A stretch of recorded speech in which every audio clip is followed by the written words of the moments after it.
Everyone, ఎలా ఉన్నారు? అందరూ బాగున్నారా? Welcome back to Manju connects.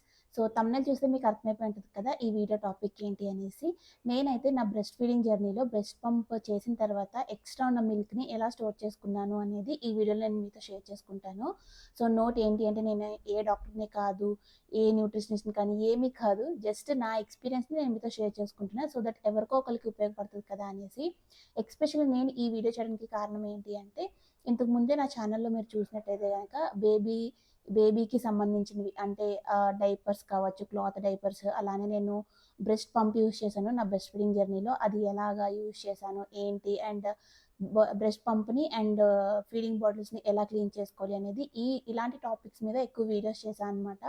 అలాంటి వీడియోస్కి కొంతమంది ఎక్కువగా కమెంట్ చేస్తున్నారు, బ్రెస్ట్ పంప్ చేసిన తర్వాత ఎక్సెస్ ఉన్న మిల్క్ని ఎలా స్టోర్ చేసుకోవాలి, అసలు బ్రెస్ట్ పంప్ చేసిన తర్వాత పిల్లలకి ఆ పాలు ఎలా పట్టించాలి, ఎక్స్ట్రా ఉన్న మిల్క్ని ఎలా స్టోర్ చేసుకోవాలి ఏంటి అనేది కొంచెం క్లియర్గా చెప్పండి అనేసి కమెంట్స్ వచ్చినాయి అనమాట. సో ఎస్పెషల్లీ ఒకరైతే ఎక్కువగా కమెంట్ చేశారు, తన పేరు నాకు గుర్తులేదు, చూస్తాను. తనైతే పాపం నాకు ఇన్స్టాగ్రామ్లో కూడా డిఎం చేశారనమాట, నాకు డౌట్స్ ఉన్నాయి ప్లీజ్ క్లారిఫై చేయండి అనేసి. సో తన నేమ్ వచ్చేసి, ఒక్క నిమిషం చూసి చెప్తాను.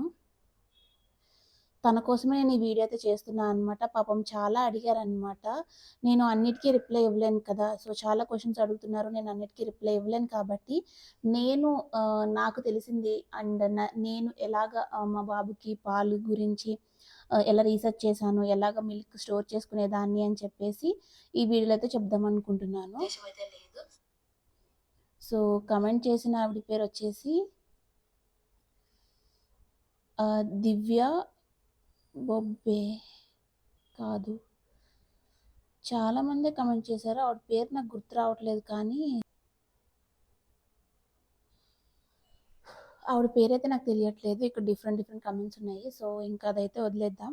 సో ఈ వీడియో చూస్తుంటే ఒకవేళ ఆవిడ ఈ వీడియో చూస్తుంటే మీకోసమే ఈ వీడియో చేస్తున్నానండి. సారీ, మీ నేమ్ నాకు గుర్తులేదు, కమెంట్స్లో కూడా అర్థం కావట్లేదు ఎవరు కమెంట్ చేశారు ఏంటనేసి. సో అందుకే.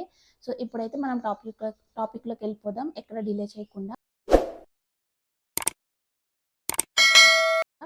సో ఫస్ట్ అయితే నేను ఇంతకుముందు వీడియోలో చెప్పినట్టు మా బాబుకి సకింగ్ ప్రాబ్లం ఉండేదన్నమాట, సరిగ్గా తాగేవాడు కాదు. నాకు మిల్క్ ఫ్లో అనేది చాలా బాగుండేది, ఎక్కువగా వచ్చేసేవి కూడా. సో అది వాడికి సక్ చేసినప్పుడు ఎక్కువైపోయి గొంతుకులో అడ్డపడిపోయి చాలా ఇబ్బంది పడిపోయేవాడు. సో దానివల్ల వాడికి సక్ చేయడానికి అవ్వక చాలా ఏడ్చేవాడు అనమాట. ఇంక ఇలా కాదని చెప్పి నాకు అప్పటికే మా కజిన్స్ అందరికీ చాలామంది డెలివరీ అయి ఉన్నాయి, అందరూ సజెస్ట్ చేశారు బ్రెస్ట్ పంప్ ట్రై చేయి అని చెప్పేసి. అండ్ నేను యూట్యూబ్లో అక్కడెక్కడ చూసి ఇంకా బ్రెస్ట్ పంప్ అయితే కరెక్ట్గా ఉంటుంది, ఇంకా ఇలాగ వాడు ఆకలితో ఏడుస్తుంటే నేను చూడలేకపోయాను. డాక్టర్ని అడిగితేనేమో లేదు అలా కంటిన్యూ చేయండి, అలాగే అలవాటు అవుతుంది సక్ చేయడము, ఏడిస్తే ఏడ్చేయడం అని చెప్తున్నారు, కానీ నా వల్ల కాలేదు. ఇంకా మా మమ్మీ అండ్ డాడీ కూడా ఎందుకు వచ్చింది ఆ బ్రెస్ట్ పంప్ ఏదో అంటున్నా కదా, త్వరగా ఆర్డర్ పెట్టే అని చెప్పి అన్నారు. ఫస్ట్ ఏంటి అంటే, బ్రెస్ట్ పంప్ ఆల్రెడీ మా అక్కకు ఉంది, మా అక్క మాన్యువల్ యూజ్ చేసిందంట తన టైంలో. సో అది ఉంటే మా పెద్దమ్మ తెచ్చిచ్చింది, ట్రై చేయి ఒకసారి అని చెప్పేసి.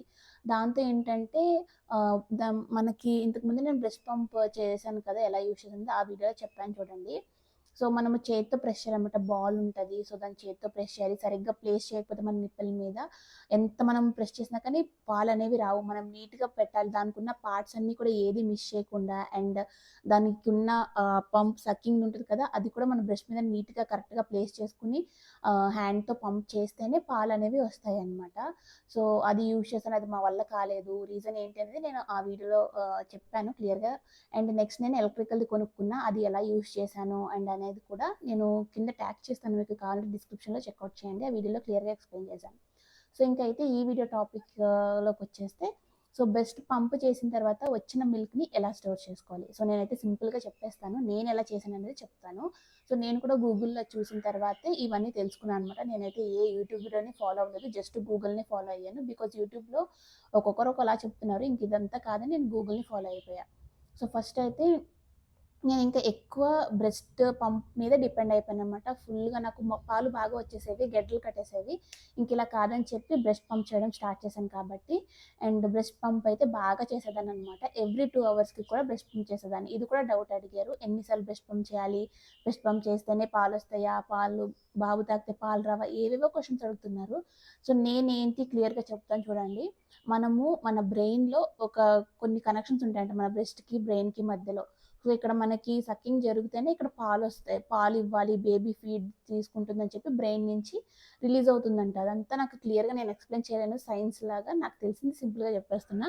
సో ఇది ఫినామినా. సో అక్కడ మనకి బేబీ సక్ చేస్తుందా, మెషిన్ సక్ చేస్తుందా అనేది మన బ్రెయిన్కి తెలియదు కదా, జస్ట్ సక్కింగ్ అనేది ఇంపార్టెంట్. సో మన బ్రెస్ట్ నుంచి బ్రెయిన్కి ఏదో కనెక్షన్ ఉంటుంది కదా, సో దానివల్ల సిగ్నల్ వెళ్తే ఆటోమేటిక్గా పాలు వస్తాయి అని చెప్పేసి మీరు కావాలంటే ఏదైనా యూట్యూబ్లో వీడియోస్ చూసుకొని క్లియర్గా ఉంటుంది దాంట్లో.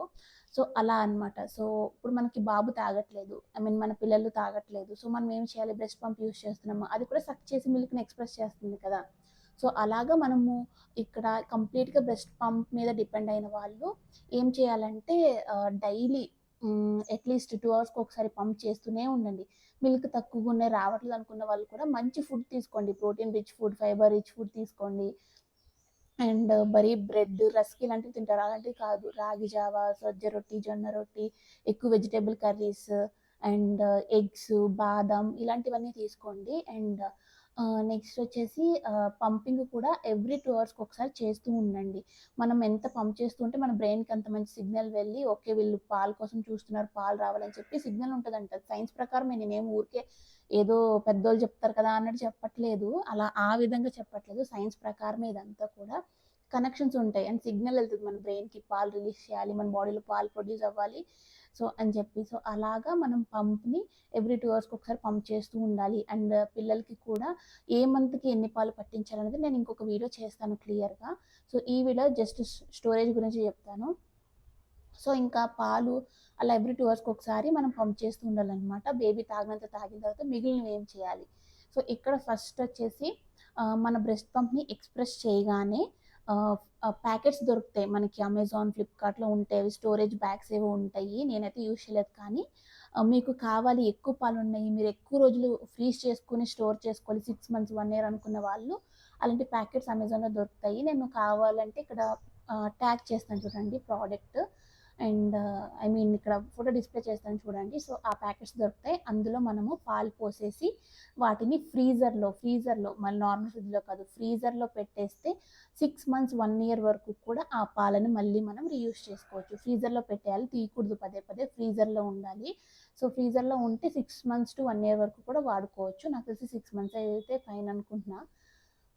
సో 6 మంత్స్ టు 1 ఇయర్ అయితే అలాంటి పాలు వాడుకోవచ్చు. అండ్ నెక్స్ట్ వచ్చేసి మనకు అంత లేవు, ఓన్లీ బేబీకి సరిపోతాయి, ఈ పూటకి సరిపోయి ఇంకా కొన్ని ఎక్స్ట్రా ఉన్నాయంటే ఒక glass jar or steel jar తీసుకోండి, ప్లాస్టిక్ దొద్దు. సో గ్లాస్ ఆర్ స్టీల్ జార్లో ఆ పాలు ఎక్సెస్ ఉన్నవన్నీ పోసేసుకుని, అవి ఎంగిల్ చేయలేని పాలు అయితే బెటర్ కదా, మళ్ళీ ఎంగిల్ చేస్తే ఎందుకు. సో ఎంగిల్ చేయలేని పాలు ఉంటాయి కదా, అవన్నీ కూడా first of all breast milk అనేది చాలా ప్రీషియస్ అండి, ఊరికే వేస్ట్ చేసుకోవద్దు. తక్కువ పోసి బేబీకి పట్టించండి. మరి ఎక్కువ పోసేసి అవి ఎంగిల్ చేసేసిన తర్వాత మళ్ళీ ఇది అవుతుంది కదా, సో దానివల్ల కొన్ని పాలే పోసుకుంటూ బేబీకి పట్టించండి. ఇంకా మిగిలిన పాలు ఉంటాయి కదా, అవన్నీ కూడా ఒక గ్లాస్ జార్ ఆర్ స్టీల్ జార్స్లో వేసేసి నార్మల్ ఫ్రిడ్జ్లో ఉంచుకుంటే ఐ థింక్ 4 days వరకు కూడా యూస్ చేసుకోవచ్చు. ఫ్రిడ్జ్లో ఉంటే మాత్రమే 4 days వరకు యూస్ చేసుకోవచ్చు. 2 to 4 days అంతే మ్యాక్స్ యూస్ చేసుకోవచ్చు నార్మల్ ఫ్రిడ్జ్లో అయితే. అదే ఫ్రీజర్లో అయితే 6 months వరకు యూస్ చేసుకోవచ్చు, నార్మల్ ఫ్రిడ్జ్లో 4 months వరకు యూస్ చేసుకోవచ్చు.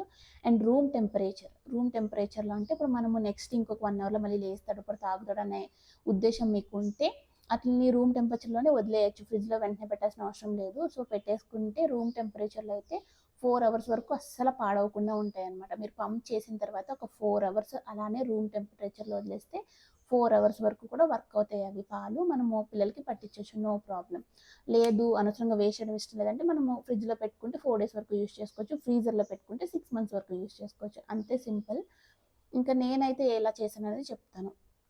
సో నాకైతే పాలు మరీ ఎక్కువగా కాదు, తక్కువగా కాదు, సమానంగా వచ్చేవి, మా బాబుకి సరిపోయేవి, ఇంకా కొన్ని ఎక్స్ట్రానే మిగిలేవి ప్రతిరోజు కూడా. సో నేనేం చేస్తానంటే ఫస్ట్ పంప్ చేసిన వెంటనే ఒక గ్లాస్ జార్ ఆర్ స్టీల్ జార్లో పోసేసుకుని ఫ్రిడ్జ్లో పెట్టేసుకునేదాన్ని. ఇంకా నెక్స్ట్ వాడు ఫీడింగ్కి నేను ఒక షెడ్యూల్ అనేది ప్రిపేర్ చేసుకుని, ఇప్పుడు లెగిస్తాడు, ఇప్పుడు తాగుతాడు, నాకు తెలిసి ఒక ఐడియా వస్తుంది కదా.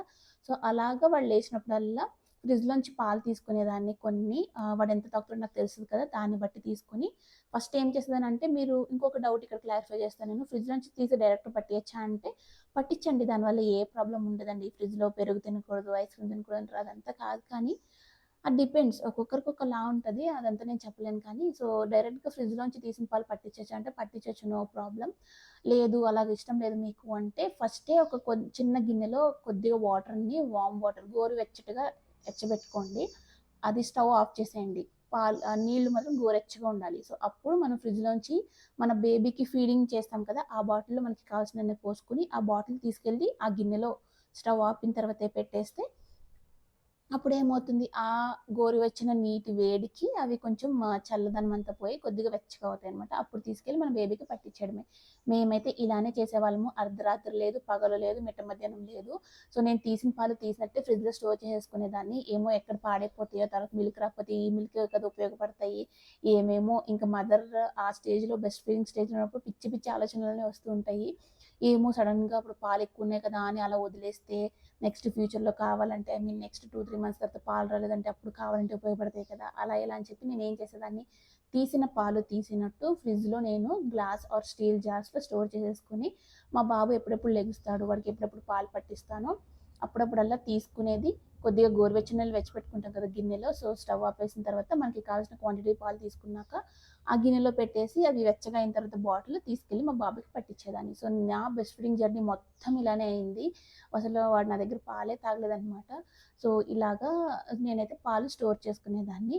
మీరు ఇంకా ఎక్కువగా ఉన్నాయంటే డొనేషన్ కూడా చేయొచ్చు. దానంత మంచి పనైతే ఇంకేది లేదని చెప్తాను నేను. యాక్చువల్లీ నాకు డొనేట్ చేయాలని ఉండేది. నాకు ఎక్కువ పాలే ఉండేవి. నిజంగా నేను పాలు కొన్ని కొన్ని సార్లు 4, 5 డేస్ అయిపోయిన తర్వాత ఎక్కువైపోయినాయని పాడేసిన రోజులు కూడా ఉన్నాయి. అలా చేయకుండా డొనేషన్ చేసుంటే ఎంత బాగుండేదని నాకు చాలా సార్లు అనిపించింది. కానీ మేముండేది ఒక చిన్న రిమోట్ ఏరియా. మాకు దగ్గరలో పెద్ద పెద్ద హాస్పిటల్స్ ఏమి లేవు. ఉన్నా కానీ అక్కడ ఇలాంటి ఫెసిలిటీస్ ఏమీ లేవు. బ్రెస్ట్ మిల్క్ ఇవ్వడం, డొనేట్ చేయడం లాంటి కల్చర్ ఇంకా లేదనమాట. అంత డెవలప్ అయిన సిటీలో మేము ఉండట్లేదు.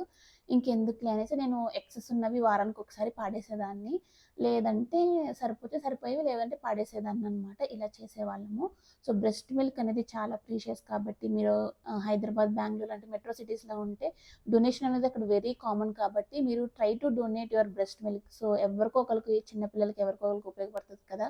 దానివల్ల పిల్లలు బతకచ్చు. చాలా మందికి పాపం మదర్ చనిపోయి ఉంటారు. అలాంటి పిల్లలకి చాలా హెల్ప్ అవుతుంది. బ్రెస్ట్ మిల్క్‌లో చాలా అంటే చాలా మంచి మంచి గుణాలుంటాయి.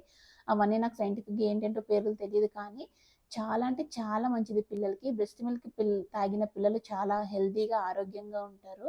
సో, అని నా ఫీలింగ్ అనమాట. అండ్ సైన్స్ కూడా అదే చెప్తుంది. బ్రెస్ట్ మిల్క్‌కి ఆల్టర్‌నేటివ్ ఇంకొకటి ఏమీ లేదు. మీరు ఏదన్నా తీసుకోండి ఫార్ములా దాని మీద కూడా రాసుంటారు. Breast milk is very good for health.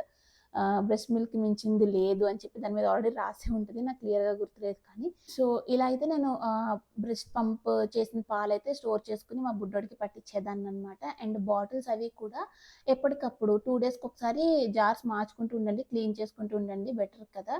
And ఇంకా నెక్స్ట్ అంతే అనుకుంటున్నాను. ఐ థింక్ అన్ని టాపిక్స్ కవర్ చేశానని అనుకుంటున్నా. హోప్ ఈ వీడియో ఎవరికొకరికి హెల్ప్ అయిందని అనుకుంటున్నాను. ఇంకా మీకేమైనా డౌట్స్ ఉన్నాయి అంటే కమెంట్ చేయండి. నేనైతే వీడియోస్ చేయడానికి ట్రై చేస్తాను వన్ బై వన్. ఇదంతా కూడా నా ఓన్ ఎక్స్‌పీరియన్సే అండి. నేను ఎవ్వరికీ ఏమి ఇన్‌ఫ్లుయెన్స్ చేయట్లేదు. జస్ట్ నా ఎక్స్‌పీరియన్స్‌ని నేను షేర్ చేసుకుంటున్నా. సో, మీకు గనుక ఈ వీడియో నచ్చితే తప్పకుండా లైక్ చేసి షేర్ చేయండి. So, yeah! That's all for this video. మళ్ళీ ఇంకొక వీడియోలో కలుద్దాం. Bye bye.